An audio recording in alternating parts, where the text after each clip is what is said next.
जय सच्चिदानंद. आपल्या सगळ्यांच्या अंतरंगात विराजमान परमात्म्याला अत्यंत भक्तिपूर्वक अभेद्य भावाने नमस्कार नमस्कार नमस्कार. आज आम्ही आपल्याशी आई वडील आणि मुलांच्यात जो व्यवहार असतो त्याविषयी बोलणार आहोत. आधीच्या एपिसोडमध्ये आई वडिलांच्या कटकटीविषयी खूप काही बोलणं झालं. तरीही मुलांच्या विषयी तक्रारी एवढ्याने संपत नाहीत. मुलांविषयीच्या आणखीनही तक्रारी असतात. जास्त करून आईवडील जेव्हा मुलं खूप TV बघतात ना, तर त्यावरून खूप कटकटी होतात. आणि मुलंसुद्धा आजकालची फार TV हौशेनं बघतात. दिवसभर त्या TVच्या समोर बसलेले असतात. शाळेतून घरी आले की आधी TV ऑन करतात आणि मग नंतर इतर गोष्टी, बूटसुद्धा नंतर काढतात, मग आधी TV समोर बसतात. आणि मग हे बघून आईवडिलांना खूपच राग येतो. अभ्यास करताना सुद्धा TV बघत बसतात. ट्युशनला जायचं असेल तर अजिबात जात नाहीत.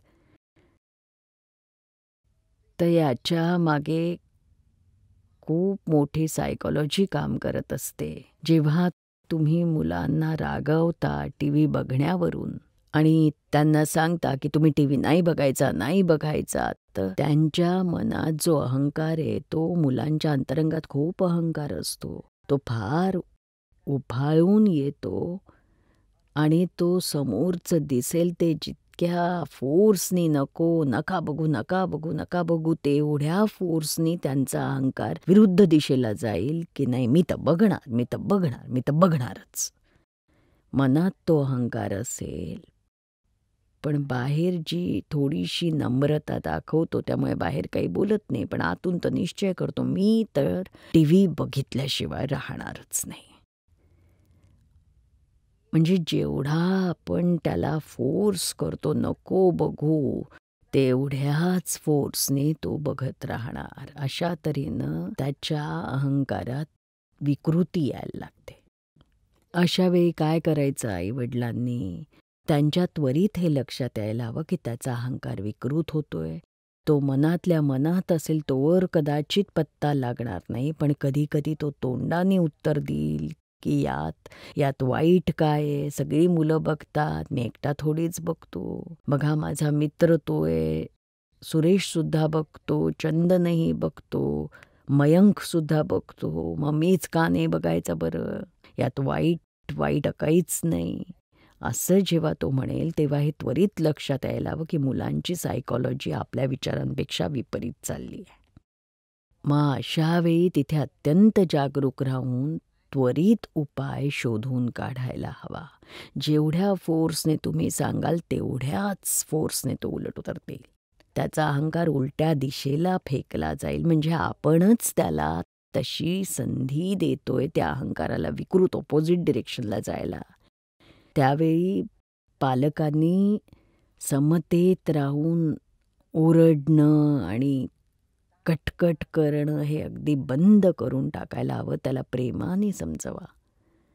प्रेमाने समजवून त्याच्यासमोर बसून कॉम्प्रोमाइज करा.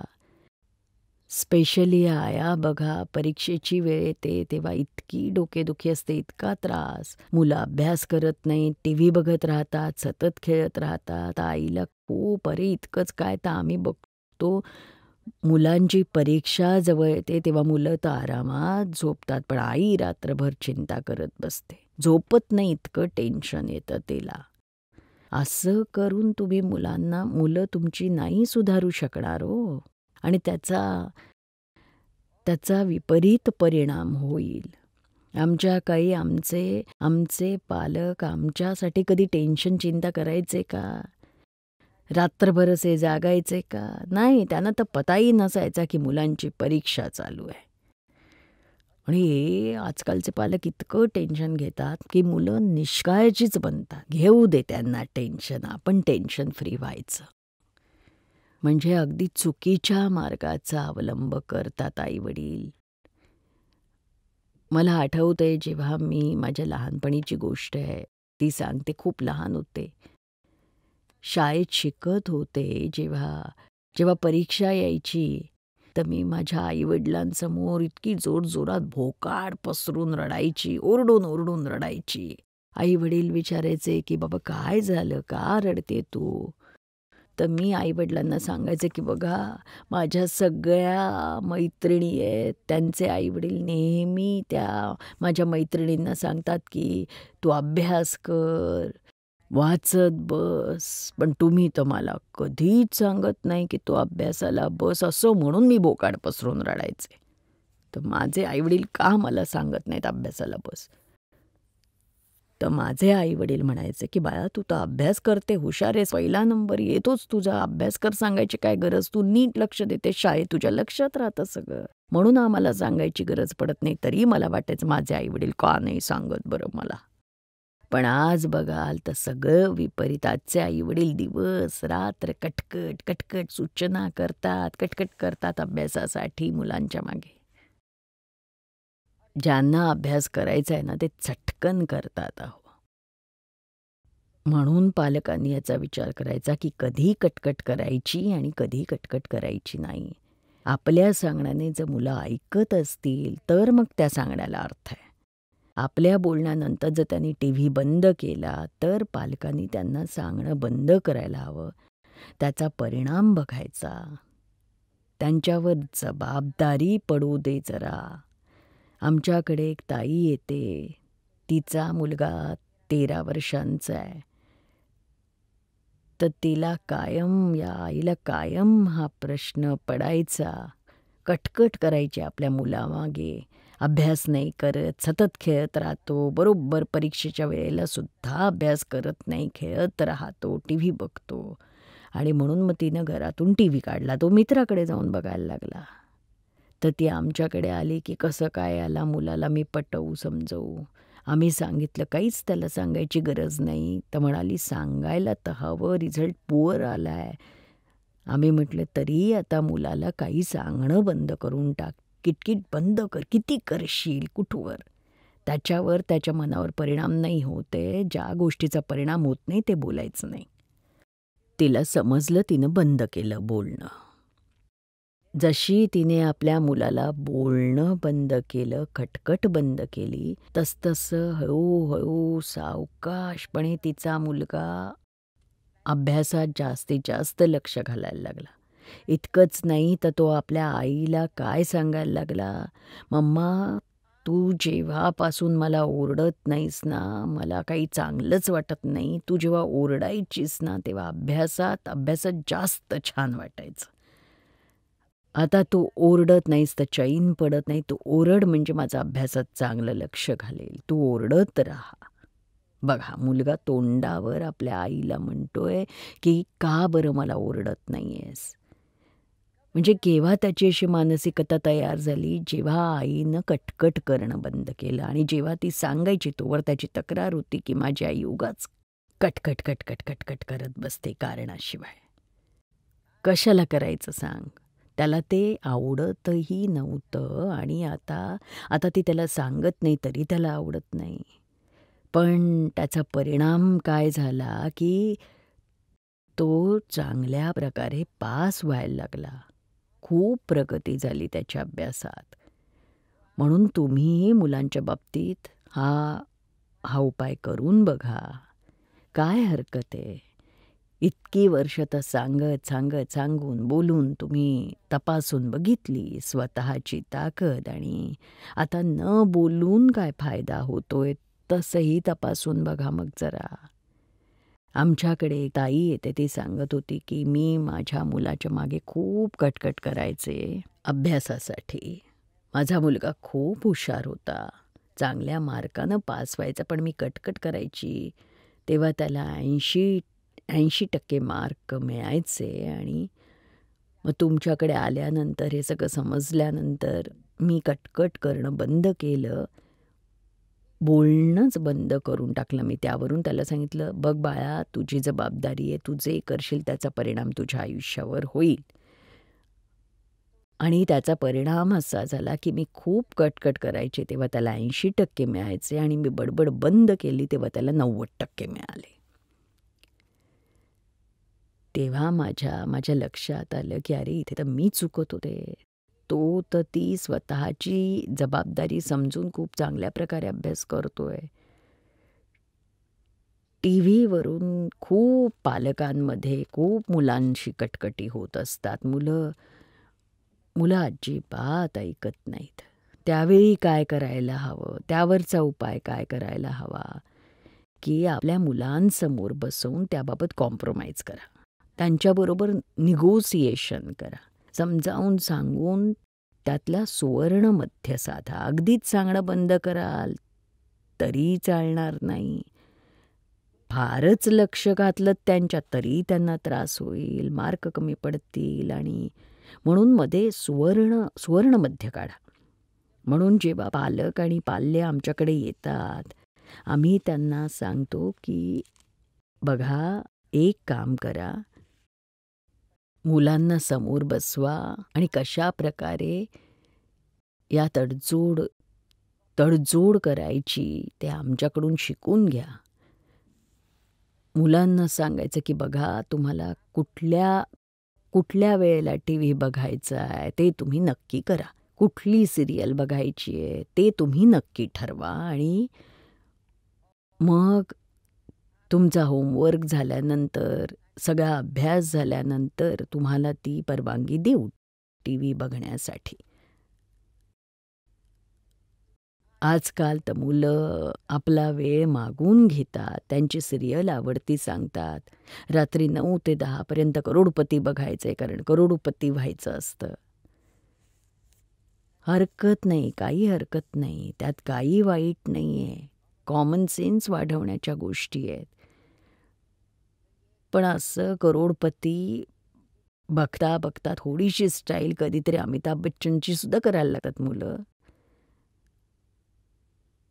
पण जनरल नॉलेज वाढतं आणि दुसऱ्या फालतू सेक्सी सिरियल बघून त्यापेक्षा हे चांगलं नाही का?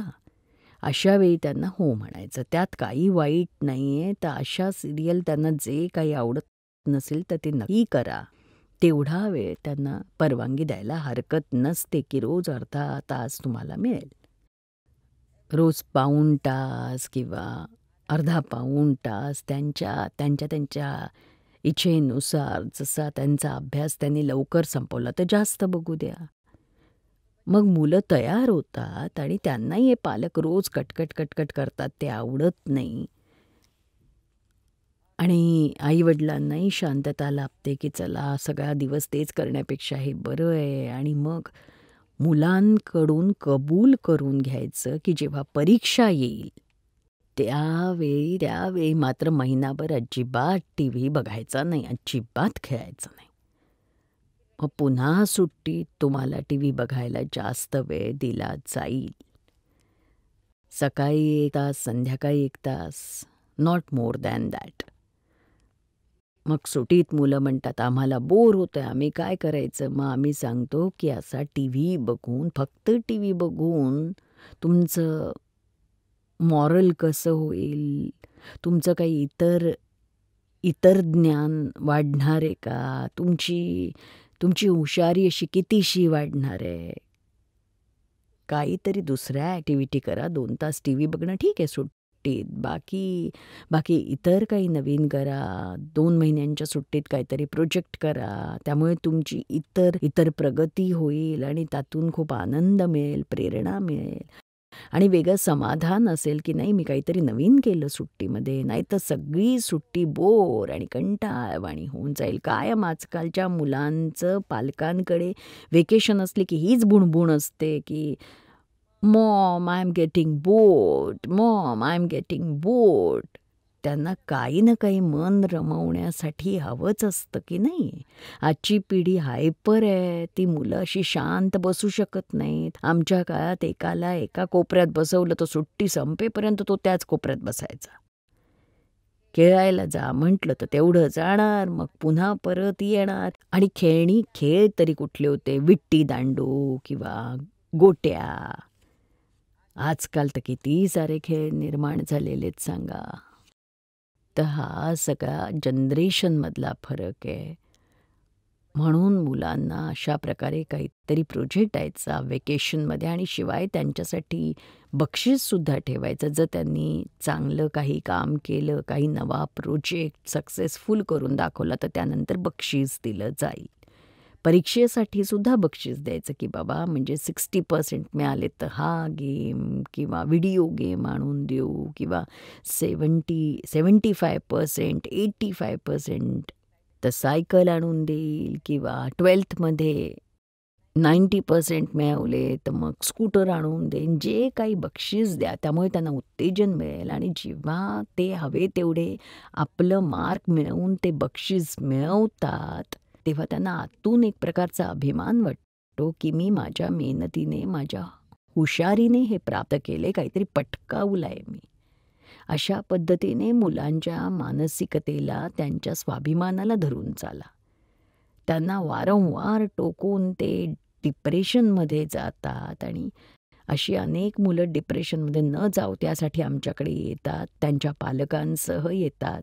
आजकालच्या काळात तर डिप्रेशन इतकं लवकर येतं ना मुलांमध्ये कारण त्यांची सहनशक्ती खूप कमी झाली. आमच्या काळी सहनशक्ती खूपच म्हणजे त्या सहनशक्तीची ताकद इतकी होती की काही झालं तरी आम्ही त्याला टक्कर देऊ शकत होतो. आजकालच्या मुलांच्यात अशी सहनशक्ती खूप कमी आहे. कारण खूप हायपर असतात, वेगवान आहेत ते, अजिबात मेंदूला क्षणभर उसंत नाही. त्यामुळे त्यांची ती शक्ती कमी होते. अधिक वापरामुळे ते काही सहन करू शकत नाही. लहानसा जरी प्रसंग असेल, काही प्रॉब्लेम आला तर ते लगेचच डिप्रेशनमध्ये जातात. आई-वडिलांच्या कटकटीमुळे खूप मुलं डिप्रेशनमध्ये जातात आणि अशा मुलांना घेऊन पालक आमच्याकडे येतात. आम्ही मुलांना समजावतो, आई-वडिलांना समजावतो आणि त्यांना डिप्रेशनमधून बाहेर आणायची पद्धतही आम्ही सांगतो. खूप जास्त वाढलं असेल तर सायकॅट्रिस्ट ट्रीटमेंटसुद्धा काउन्सिलिंगसाठी सुद्धा सल्ला देतो.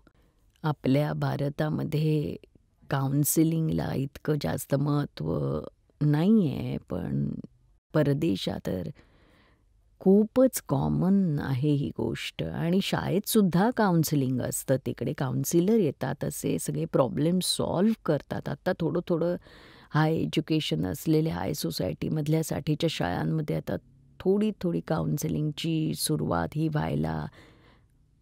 व्हायला लागलेली आहे. म्हणून आता आईवडिलांनी या मुलांच्या TV बघण्याबाबत, अभ्यासाबाबत समतोल राखावा कारण त्यामुळे खूप चांगला परिणाम मिळतो. दुसरी गोष्ट आहे मुलांच्या बाबतीत, मुला-मुलींच्यात आणि पालकांमध्ये कपड्यांवरून सुद्धा खूप कटकटी होतात. कारण आजकालची मुलं कपड्यांची इतकी शौकीन आहेत. मुलींना वेगवेगळे ड्रेस हवे असतात, वेगवेगळ्या स्टाईलचे कपडे हवेत. दुसरीकडे मुलांनाही प्रत्येक वर्षी त्यांची फॅशन बदलते त्यामुळे सतत नवनवीन कपड्यांची डिमांड आहे. दर 6 महिन्यांनी इतरांचे नव्या स्टाईलचे कपडे बघतात त्यामुळे मुलांची डिमांड वाढते. इवन लहान मुलं 2-3 वर्षांच्या मुलांनाही आता फॅशनेबल कपडे हवेत, नवीन हवेत. शाळेत जाताना पालकांकडे मुलं हट्ट धरून बसतात की मला रोज नवीन कपडे हवेत. आई म्हणते रोज नवीन कुठून आणू, वडील थोडीच इतकं कमवतात तुझे, कसं काय जमणार आहे बरं. तर बघा पालकांना हा खूप मोठा प्रॉब्लेम येतो मुलांच्या कपड्यांच्या मागण्यांमुळे. नेहमी थोड्या दिवसांनी 2 महिन्यात फॅशन बदलते. कारण बघा बिझनेसवाल्यांसाठी तर हे खूप गरजेचं असतं. नवनवीन डिझाईन्स, नवनवीन फॅशन आणायची तरच त्यांचा धंदा चालेल. पण पंचाईत होते आईवडिलांची, स्पेशली वडिलांची. पैसे कुठून आणायचे, वाया जातात. कधीतरी बॅगीची फॅशन येते, तर कधी टाईट्सची फॅशन येते, कधी लांडेलुंडे कपडे घालतात, तर कधी पायघोळ घालतात. वेगवेगळ्या प्रकारचे कपडे असतात. कधी तर वापरलेले सुद्धा कंपन्या घेऊन येतात. फाटलेले, जुने, तशी फॅशन. पालक तर इतके ₹500 त्या जीन्ससाठी खर्च केलीस आणि ही अशी फाटलेली जीन्स आणलीस. आणि आजी-आजोबा तर ओरडतात. अरे अशा फाटक्या कपड्यांसाठी ₹500-1000 घालवलेस तू. काय करणार? अरे असे भिकाऱ्यासारखे दिसताय तुम्ही लोक, असे कपडे थोडेच घालतात. आपल्याकडचे घरंदाज लोक असे कपडे वापरतात का? अशा फाटक्या कपड्यांसाठी पैसे खर्च करायचे? तर मुलं काय म्हणतात, तुम्हाला काय माहितीये, ही तर फॅशन आहे आजकालची. अशा पद्धतीची कुठे फॅशन असते का? त्याला मोठमोठी छिद्र पाडतात, कधी पुढे तर कधी मागे, कधी अर्धमुर्ध शरीर त्यातून बाहेर दिसतं त्या सगळ्यामधून. मुलीसुद्धा अशी मॅक्सी घालतात, कधी टाईट घालतात, तर पालकांना तर ते आवडत नाही, आजी आजोबांना तर अजिबातच आवडत नाही. पण काय करायचं, मुलांना तर काय पडलंय का त्याचं, यावरून इतके वादविवाद होतात, इतके वितंडवाद. तर आम्ही सांगतो पालकांना की मुलांसाठी थोडी तडजोड करा आणि कधीतरी त्यांच्याशी फॅशनविषयी गप्पा मारा. त्यांच्या इच्छा इच्छा जेवढ्या असतील सगळ्या नाही तर थोड्या तरी पूर्ण करा. त्यातनं सुवर्ण मध्य काढा, मिडवे काढा आणि तुम्ही काहीतरी सोडून द्या. तुम्ही सोडा थोडं, थोडं मुलांना सोडायला सांगा. तर काहीतरी नीट घडेल, नाही तर सगळे जिद्द पकडून बसतील. तुम्ही हटी बनाल, दोघंही एकमेकांना समजू शकणार नाही. आणि फॅशन बघा, आम्हाला एक मुलगा भेटायला आला होता. खूप फॅशनेबल होता. न्यूयॉर्कमध्ये भेटला होता. त्याच्या घरचे सगळे, त्याचे वडील खूपच स्ट्रिक्ट होते कपड्याच्या बाबतीत, त्याच्या बाबतीत. आणि मुलं बघा, ही आजकालची मुलं काय फॅशन काय नाही करत, ते सुद्धा न्यूयॉर्कमध्ये. तर वडील आमच्याकडे तक्रार करायला लागले मुलाच्याच समोर की हा माझा मुलगा बघा ना कशी टोपी घालतो. आणि विचारलं आम्ही काय झालं, ते म्हणाले टोपी सरळ घालायची जी पद्धत आहे त्याऐवजी तिरकी का घालतो. आम्ही म्हटलं काय हरकत आहे. आम्ही त्या मुलाकडून ती टोपी घेतली आणि अशी उलटी घातली वडिलांसमोर. वडिलांसमोरच घातली. आम्ही म्हटलं बघा आम्ही घालतोय तर मग मुलांनी घातली तर काय हरकत आहे. असं काही वाईट तर दिसत नाहीये. सरळ घाला नाही तर उलटी घाला. घालण्याशी मतलब आहे की नाही. घातली आहे किंवा नाही घातली यामुळे तुम्हाला काय फरक पडणार आहे. उलटी घालो सुलटी घालो घालू दे. रोज रोज कटकट करायची म्हणजे तो तुमच्या देखत घरात नाही घालणार, पण बाहेर जाऊन आम्ही मुलाला विचारलं काय करायचं, तर तो म्हणाला लगेच उलटी करून टाकतो मी. म्हणजे बाहेर हेच करणार आहे ना तो, मग कशाला इतकी कटकट करायची गरज आहे. नेहमी आपण आपल्या मुलांशी अशा प्रकारे विचित्र वागायची गरज काय आहे. तो करणारच आहे. आपल्यासमोर ती तुमच्यासमोर एकदम शहाण्यासारखा वागेल तो, आणि जेव्हा बाहेर पडेल तेव्हा जेवढ्या त्याच्या इच्छा तुम्ही दाबाल ना, त्याच्या भावना, त्याच्या अपेक्षा जेवढ्या दाबल्यात ना, त्या स्प्रिंगसारख्या दबल्या जातील आणि नंतर उसळून अशा बाहेर येतील जोरात, जोरात धूमधडाक्यात. म्हणून मुलं नेहमी म्हणत असतात की आम्हाला हॉस्टेलवर राहायचं आहे. आजकालच्या मुलांना हॉस्टेलवर राहायचं असतं, कारण तिथे पालकांचं प्रेशर नसतं ना. त्यांना स्वातंत्र्य मिळतं. स्वातंत्र्य हवं आहे त्यांना, फ्रीडम. आणि फ्रीडम स्वैराचाराकडे झुकावीत मुलं, त्यापेक्षा काही तडजोडी स्वीकारा आणि तुम्हाला स्वातंत्र्य देतो याची जाणीव करून देऊन त्यांच्या चॉईसप्रमाणे मलाही काही इंडिपेंडन्सी आहे त्यांना तसं वाटू द्या, आणि मग ते असे वाईट मार्गावर जाणार नाहीत. नाही तर त्यांचं डोकं सटेल आणि सटकेल ना, तेव्हा तो अगदी उलटं वागेल. आणि पालकांना ते कळणार सुद्धा नाही, कारण ही मुलं कपट करण्यात हुशार असतात. बाहेर जाऊन त्यांना हवं ते करतील, अगदी वेगळंच वागतील. म्हणून पालकांची खूप मोठी जबाबदारी आहे की आपल्या कुठल्याही चुकांमुळे मुलांच्या विकृतीत भर पडू नये, आणि पालकांनी नेमकी तीच जबाबदारी ओळखावी एवढंच आम्हाला वाटतं. जय सच्चिदानंद.